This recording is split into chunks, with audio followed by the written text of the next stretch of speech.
healthy. It's this week's newsmaker. I'd like to welcome in Dr.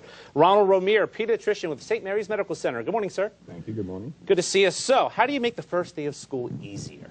I think if the parent is organized, is one thing, and prepared to handle the anxiety that surrounds school. But I think most of the anxiety is due to the lack of organization. Right. Now, what kind of organization are we talking about? Well, for example, a parent trying to take all the supplies in, along with the kid, right. In a rushed, a grouped setting. I mean, that's a level of anxiety. Right. Now, speaking of supplies, how about backpack safety? How important of an issue is this? I think it's very important. Studies say that your backpack shouldn't be more than 10 to 15% of the child's weight. So that's not a lot. We're talking about an 80-pound kid, using something 10 to 15 pounds. And a lot of the time the books are much heavier than that. So it is important that you make sure that the child's backpack can fit properly, broad straps, right. a waist. I remember when I was growing up, the cool kids had a strap on just one shoulder. Yeah. But nowadays, the cool kids have it on both shoulders. So I would figure that would help your back. Yes. Actually, it needs to be on both shoulders. Okay. It needs to be on both shoulders and have some waist support as well. So anyone from my generation that we're just hunkered over, it's just because we're trying to be cool. I mean, we screwed up. Yeah, definitely. Okay. Definitely. All right. Now tell us about a recent study comparing PE class versus playground safety.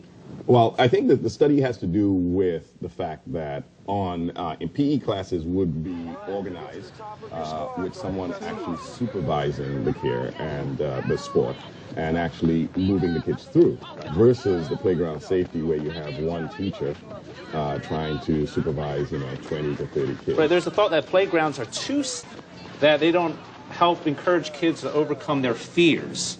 What do you think about that? Well, personally, I don't think so. We're babying the kids. I do believe. I call that helicopter parenting. I really do believe we do have to allow some kid freedom. We survived. Okay, barely. We did. What are some basic rules traveling to and from school? Well, that's varied according to if you're taking the bus. A lot of those kids are out there, while it's dark. They need to be on the sidewalk waiting for the bus. Right. You need to be in bright colored clothing.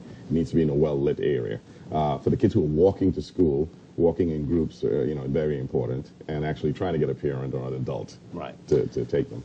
30 seconds, doctor. How do you help your child develop good study habits? I think the real question is how do I remove all the electronics that I gave my kid, really? So it's your fault to begin with. It is. I really focus on parents more than kids. Right. I think you need to set up a proper study area. I think you need to remove the distractions. Right. And the kid will do what the kid will do. They should just do what we did. Copy it right out of the encyclopedia. There was a lot more. You earned it that way. Copy and pasting make it too easy for them nowadays, doctor. All right, Dr. Ronald Romear, thank you so much for joining us at Good Morning South Florida. We're back in a moment.